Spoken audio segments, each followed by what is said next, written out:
Sir അങ്ങ് ട്രിവാൻഡ്രത്ത് കവടിയാറി താമസിക്കുന്ന ആളാണ്.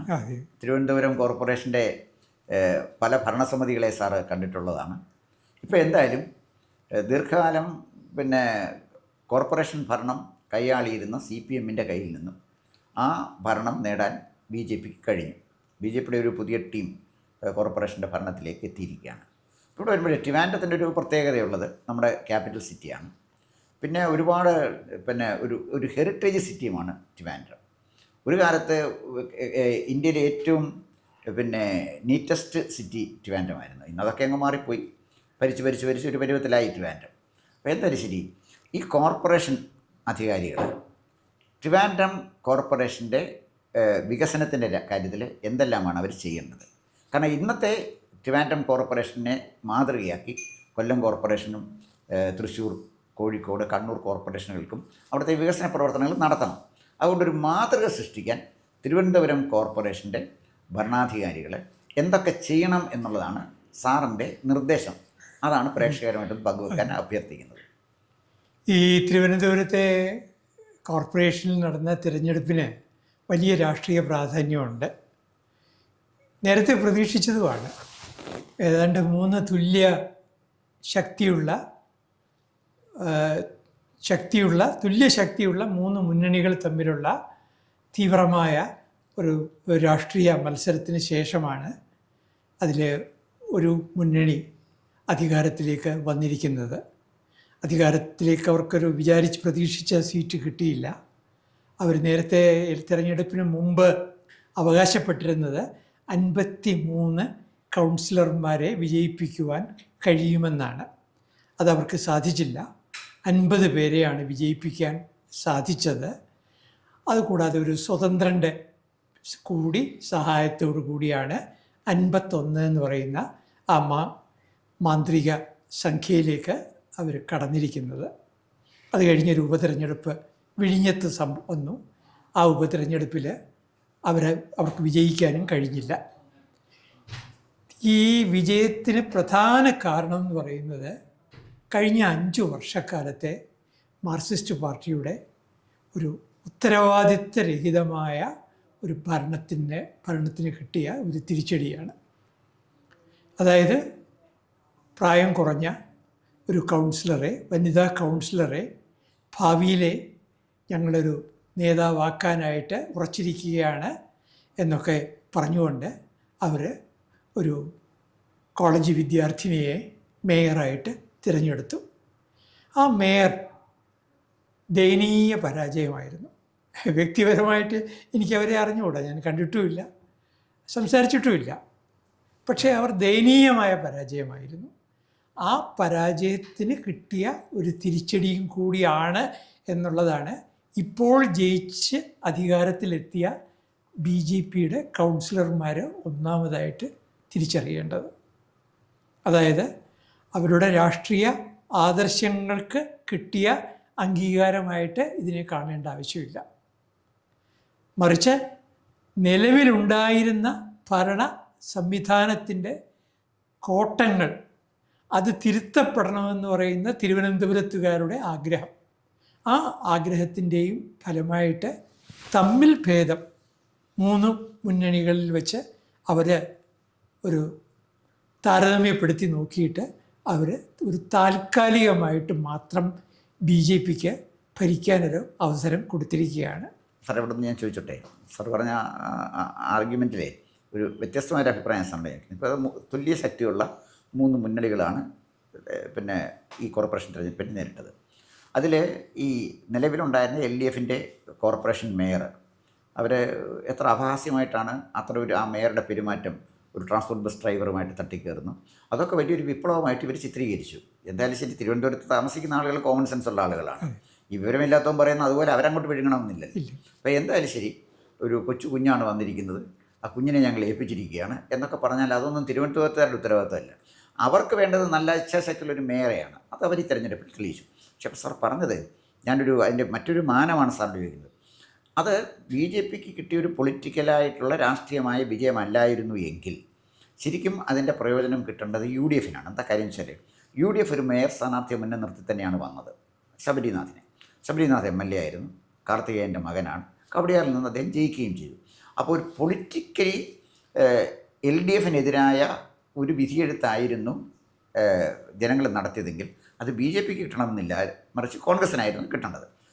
ഇപ്പോൾ BJP കിട്ടിയ ഇതെന്തുകൊണ്ട് എന്ന് ചോദിക്കുമ്പോൾ എനിക്ക് വ്യത്യസ്തമായൊരു വീക്ഷണാവസ്ഥ ചോദിക്കാനുള്ളത്. കോർപ്പറേഷൻ നന്നാക്കിയെടുക്കാൻ BJP കഴിയും എന്ന പ്രതീക്ഷയിൽ BJP ഏൽപ്പിച്ചു എന്ന് ഒരു ആംഗിളിൽ ഞാനൊന്നും അഭിപ്രായപ്പെട്ടാൽ തീർച്ചയായിട്ടും അങ്ങനെ ഒരു ഘടകമുണ്ട്. പക്ഷേ നമുക്ക് പല ഘടകങ്ങളാണ് ഒരു വിജയത്തിൻ്റെ പിന്നിലുള്ളത്.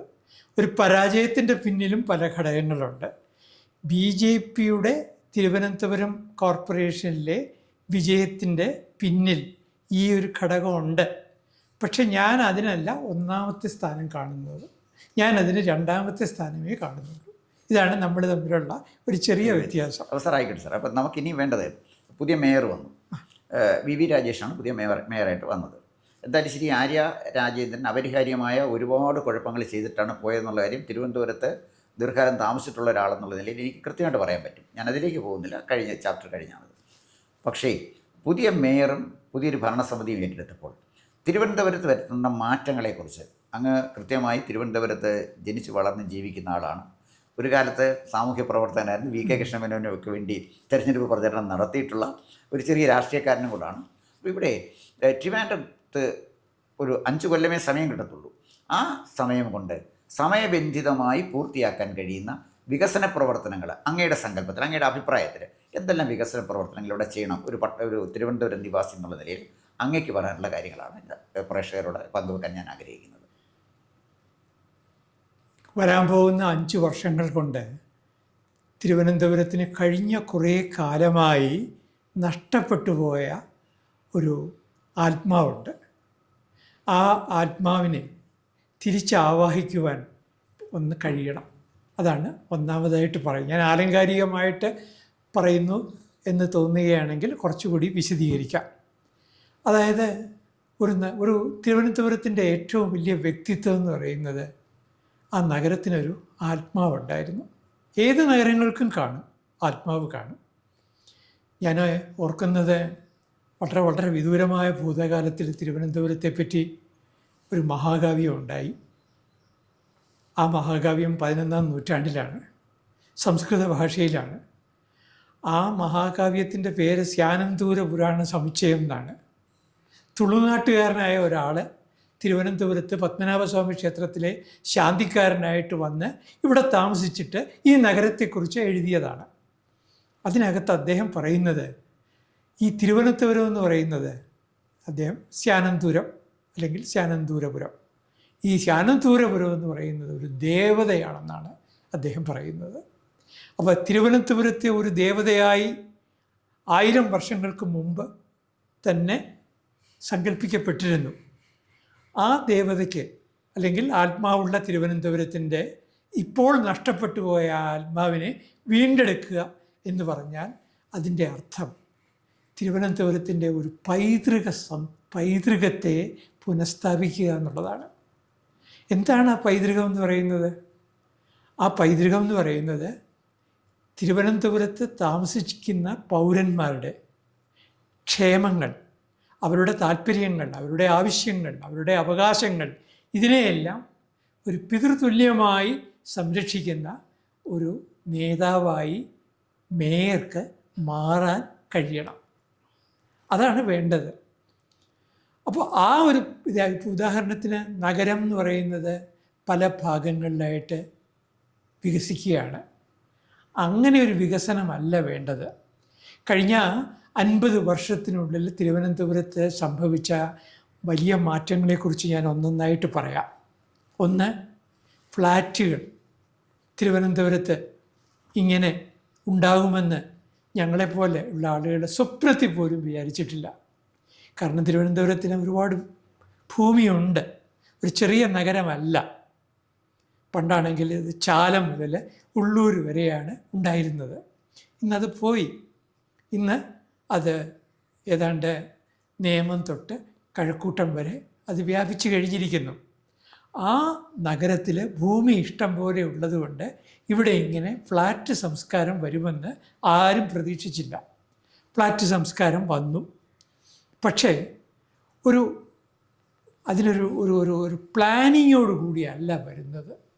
കുറച്ച് ഭൂമി ആരെങ്കിലും വിൽക്കാൻ വെച്ചിരിക്കുന്നു, അതൊരു റിയൽ എസ്റ്റേറ്റ് ഗ്രൂപ്പ് വിലയ്ക്ക് വാങ്ങിക്കുന്നു, അവിടെ ഒരു ഫ്ലാറ്റ് വരുന്നു, ഇങ്ങനെയാണ് വന്നിരിക്കുന്നത്.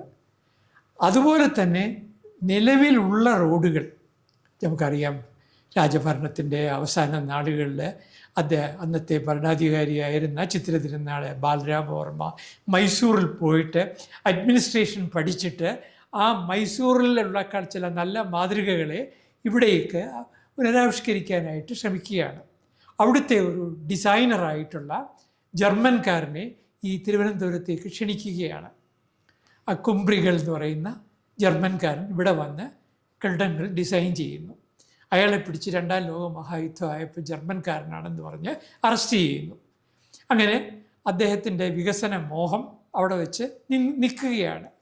അതെല്ലാം ഓർത്തുകൊണ്ട്, ഈ ചരിത്ര പശ്ചാത്തലം ഓർത്തുകൊണ്ട് തിരുവനന്തപുരത്തിൻ്റെ പൈതൃകത്തെ മറക്കാതെ ഒരു പുതിയ നഗര സംസ്കാരത്തെ സൃഷ്ടിക്കുവാൻ ഈ കൗൺസിലിന് കഴിയുമെങ്കിൽ തീർച്ചയായിട്ടും അവരുടെ ഭരണം തുടർന്നുകൊണ്ടിരിക്കും. സാർ, ഇപ്പോൾ ഇവിടെ തന്നെ നമുക്ക് കവടിയാർ പാലസ് ഉണ്ട്, മ്യൂസിയം ഉണ്ട്, കുതിരമാളികയുണ്ട്, പത്മനാഭസ്വാമി ക്ഷേത്രമുണ്ട്. നമ്മളിവിടെയൊക്കെ ചെന്നാലും ആ പൗരാണികതയുടെ അംശങ്ങൾ ഇപ്പോഴും അവിടെയെല്ലാം ഉണ്ട്. പക്ഷേ അതെല്ലാം വികൃതമായിരിക്കുകയാണ്. ഇപ്പോൾ പത്മനാഭസ്വാമി ക്ഷേത്രത്തിൻ്റെ ചുറ്റും തട്ടുകടകൾ കൊണ്ട് പിന്നെ പഴയ മതിലുണ്ടല്ലോ, കോട്ട മതിൽ തന്നെ വികൃതമായി കഴിഞ്ഞു. ഇതൊക്കെ മാറ്റിയെടുക്കണമെങ്കിൽ അസാധാരണമായ ഇച്ഛാശക്തി ഉണ്ടെങ്കിലേ പറ്റുള്ളൂ. ഇപ്പോൾ ട്രിവാൻഡ്രത്തെ ഒന്ന് ആ പഴയ സാംസ്കാരികമായ ഒരു ഹെറിറ്റേജ് സിറ്റി ആക്കുക എന്ന് പറയുന്നത് ചിലരെയൊക്കെ നോവിക്കുന്നതാണെങ്കിലും തീരുമാനമെടുത്ത് നടപ്പിലാക്കണം. വികസനം എന്ന് പറയുമ്പോൾ എല്ലാവർക്കും സർവ്വസമ്മതപ്രകാരം വികസനം നടത്താൻ പറ്റുകയില്ല. റോഡിന് വീതി കൂട്ടുമ്പോൾ റോഡിൻ്റെ സൈഡിൽ താമസിക്കുന്നവന് സ്ഥലം നഷ്ടപ്പെട്ടുകൊണ്ട് വരും. അതിനവർക്ക് മറ്റ് ഫെസിലിറ്റീസ് ചെയ്യുകയാണ് ചെയ്യേണ്ടത്. അല്ലാതെ അവർക്ക് ദുഃഖമുണ്ടാകുന്നതുകൊണ്ട് റോഡ് വീതി കൂട്ടായിരിക്കാൻ പറ്റുകയില്ല. അതിപ്പോൾ ഭൂമി നഷ്ടപ്പെടുന്നവൻ്റെ അവകാശങ്ങൾ സംരക്ഷിക്കേണ്ടത് റോഡിന് വീതി കൂട്ടാതിരുന്നല്ല, മറിച്ച് അവർക്ക് വേറെ കാര്യങ്ങൾ ചെയ്തുകൊണ്ടാണ്. അപ്പം ഞാൻ സാറിൻ്റെ ചോദിച്ചത്, ഇത്തരം ഒരു പൈതൃകം സംരക്ഷിക്കുമ്പോൾ ആ കാര്യത്തിൽ ശ്രദ്ധിക്കണമെന്ന് സാറ് പറഞ്ഞത് അത് ധീരമായ തീരുമാനമാണ് കോർപ്പറേഷൻ്റെ ഭാഗത്തു നിന്ന് ഉണ്ടാകേണ്ടത്. പിന്നെ നമ്മുടെ പൈതൃകത്തെക്കുറിച്ച് പറയുമ്പോൾ അങ്ങ് തന്നെ പലപ്പോഴും പ്രസംഗത്തിൽ സൂചിപ്പിച്ചിട്ടുള്ള കാന്തല്ലൂർ ശാല, അത് ഒരു പഴയ യൂണിവേഴ്സിറ്റി ആയിരുന്നല്ലോ. ആ കാന്തല്ലൂർ ശാല ഒന്ന് പുനരുദ്ധരിക്കാൻ, അല്ലെങ്കിൽ അതിൻ്റെ ഒരു പാരമ്പര്യം ഇന്ന് സംരക്ഷിക്കാൻ എന്തൊക്കെയാണ് ചെയ്യാൻ കഴിയുന്നത്? ഈ കിള്ളിയാറിൻ്റെയും കരമനയാറിൻ്റെയും തീരങ്ങളിലെ അനധികൃതമായ കയ്യേറ്റങ്ങൾ ഒഴിപ്പിക്കുകയാണ് തിരുവനന്തപുരം കോർപ്പറേഷൻ ഒന്നാമതായിട്ട് ചെയ്യേണ്ടത്. വെള്ളം കൃത്യമായിട്ട് ഒഴുകി പോകുന്നില്ല. ഒരു മഴ വന്നു കഴിഞ്ഞാൽ തമ്പാനൂർ ഇന്നും ഒരു വെള്ളപ്പൊക്കത്തെ നേരിടുകയാണ്.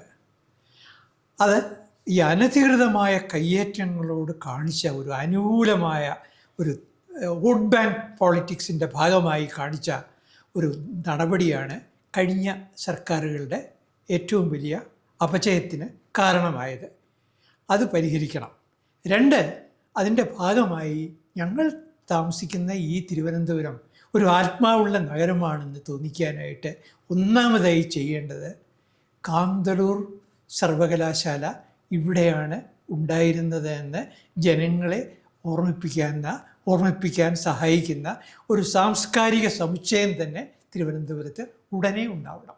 സാർ, വലിയ ശാലയിലല്ലായിരുന്നോ കാന്തല്ലൂർ സർവകലാശാല ഉണ്ടായിരുന്നുണ്ട് സങ്കല്പിക്കുന്നത്?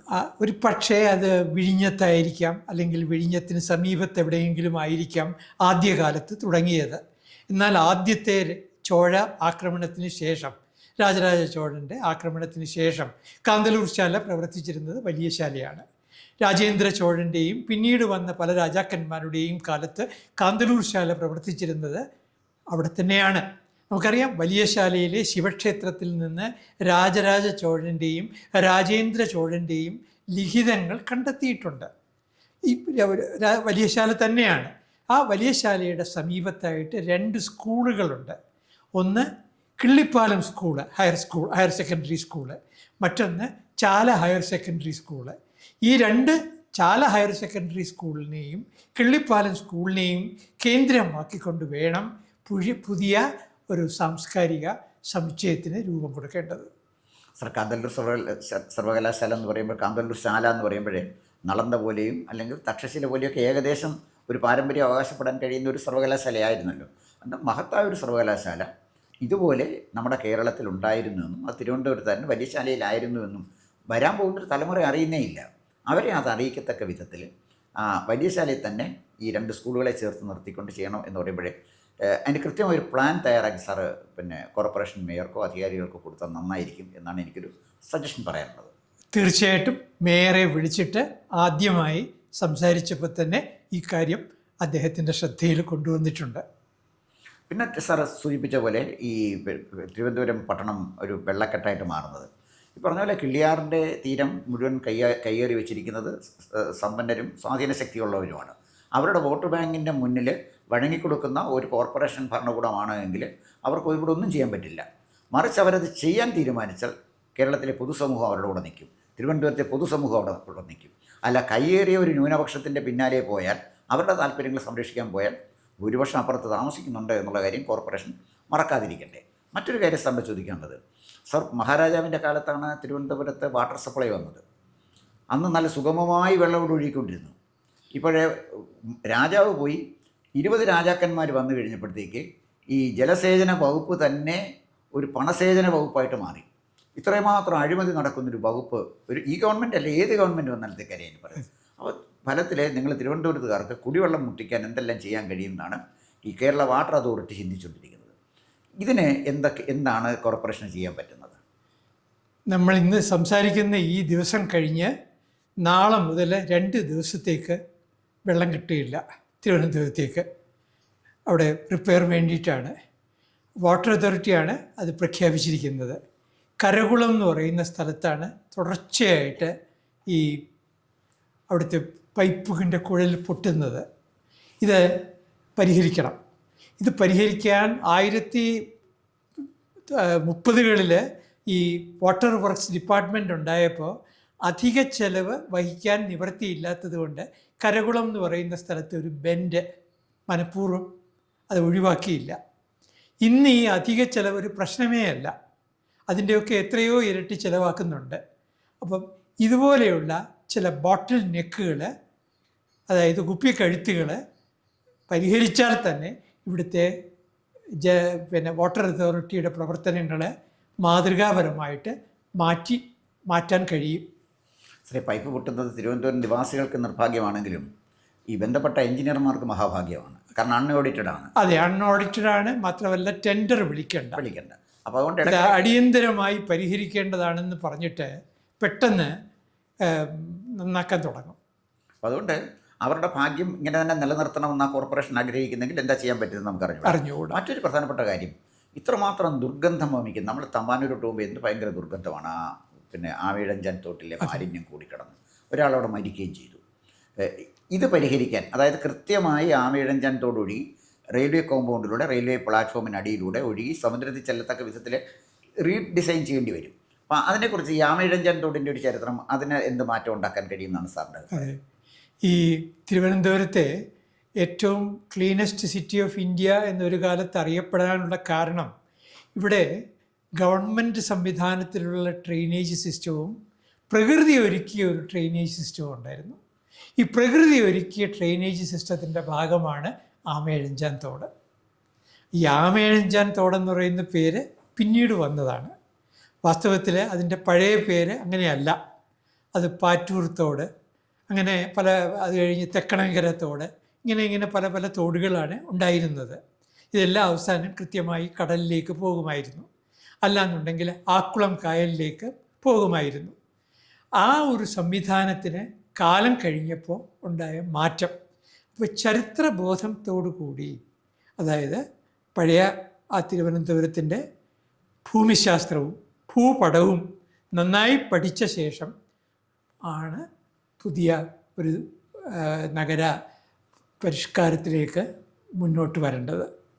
അങ്ങനെയാണെങ്കിൽ തിരുവനന്തപുരത്തിന് നഷ്ടപ്പെട്ടു പോയ ആ ഒരു ഗ്ലോറി അല്ലെങ്കിൽ ആ ഒരു പ്രാധാന്യം തിരിച്ചു പിടിക്കാൻ സാധിക്കും. അതാണ് ഈ ഭരണകൂടത്തിൽ നിന്ന് തിരുവനന്തപുരത്തുകാർ പ്രതീക്ഷിക്കുന്നത്. തീർച്ചയായിട്ടും സാറേ, സാറിൻ്റെ നിർദ്ദേശങ്ങൾ വളരെ സ്വാഗതാർഹമാണ്. കാരണം തിരുവനന്തപുരത്ത് നമ്മൾ ചർച്ച ചെയ്ത ഒന്ന് തിരുവനന്തപുരത്തെ കുടിവെള്ള പ്രശ്നം, അതുപോലെ തന്നെ പിന്നെ ഈ മലിനജലം ഒഴുകിപ്പോകാനുള്ള സംവിധാനം, മറ്റൊന്ന് ഒരു പട്ടണത്തിൻ്റെ ഹെറിറ്റേജ്, അതിൻ്റെ ഒരു ആത്മാവ് സംരക്ഷിക്കുക എന്നുള്ളതാണ്. തിരുവനന്തപുരത്തിൻ്റെ പോലെ തന്നെ ആത്മാവുള്ള പട്ടണങ്ങളാണ് കൊല്ലവും കൊല്ലം കോർപ്പറേഷനും, അല്ലെങ്കിൽ കൊല്ലവും, തൃശ്ശൂർ, കോഴിക്കോടും, പിന്നെ കണ്ണൂരും ഒക്കെ. അപ്പം ഇവിടെ അത്തരം ഒരു മോഡൽ ഉണ്ടാക്കാൻ കഴിഞ്ഞാൽ ജനങ്ങൾക്ക് അവരെ അർപ്പിച്ച വിശ്വാസത്തോടെ നീതി പുലർത്താൻ ഈ കോർപ്പറേഷൻ ഭരണകൂടത്തിന് കഴിയും. ഇവിടെ എനിക്ക് തോന്നുന്നത് രാഷ്ട്രീയമായ ഇച്ഛാശക്തിയാണ്. ഇടയ്ക്ക് വെച്ച് പിന്തുണയോ ഭൂരിപക്ഷമോ നഷ്ടപ്പെട്ടാൽ പെടട്ടെ, പക്ഷേ ഞങ്ങളിത് ചെയ്യുമെന്ന് തീരുമാനമെടുത്ത് അവർ പോയാൽ നന്നായിരിക്കും. അതല്ലെങ്കിൽ നമ്മൾ ഈ വോട്ടർമാർ, സാധാരണ വോട്ടർമാർ അടുത്ത 5 കൊല്ലത്തേക്ക് സംസ്ഥാനം ആര് കൊള്ളയടിക്കണമെന്ന് തീരുമാനിക്കുകയാണ് നിയമസഭാ തെരഞ്ഞെടുപ്പിൽ വരുന്നത്. അടിസ്ഥാനപരമായ ഒരു മാറ്റവും വരുന്നില്ല. അടുത്ത 5 കൊല്ലത്തേക്ക് നമ്മുടെ ലോക്കൽ ബോഡീസിനെ, കോർപ്പറേഷനെയും മുനിസിപ്പാലിറ്റിയും അതുപോലെ തന്നെ പഞ്ചായത്തുകളെയൊക്കെ ആര് കൊള്ളയടിക്കണമെന്ന് തീരുമാനിക്കാനുള്ള മഹത്തായ അവകാശമാണല്ലോ നമുക്കുള്ളത്. അത് നമ്മൾ വിനിയോഗിച്ചു കഴിഞ്ഞു. പക്ഷേ ജനങ്ങൾ അർപ്പിച്ചത് കൊള്ളയടിക്കാനല്ല, മറിച്ച് വികസന പ്രവർത്തനത്തിനാണ്. അത് തിരിച്ചറിയാൻ തദ്ദേശ സ്വയംഭരണ സ്ഥാപനങ്ങൾക്ക് നേതൃത്വം നൽകുന്നവർക്ക് കഴിഞ്ഞില്ല എങ്കിൽ അത് നമ്മുടെ ജനാധിപത്യം അപഹാസ്യമായൊരു പ്രക്രിയയായിട്ട് മാറുമെന്നാണ് എനിക്ക് തോന്നുന്നത്.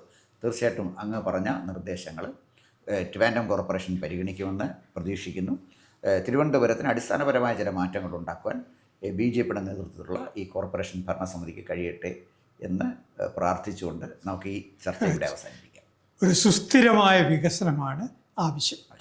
കൂടുതൽ വാർത്തകളും വിശേഷങ്ങളും നേരിട്ട് ലഭിക്കാൻ ജനങ്ങളിൽ നിന്ന് ജനങ്ങളിലേക്ക് ജനഭൂമി ന്യൂസ് സബ്സ്ക്രൈബ് ചെയ്യൂ. ബെൽ ബട്ടൺ അമർത്താനും മറക്കരുത്.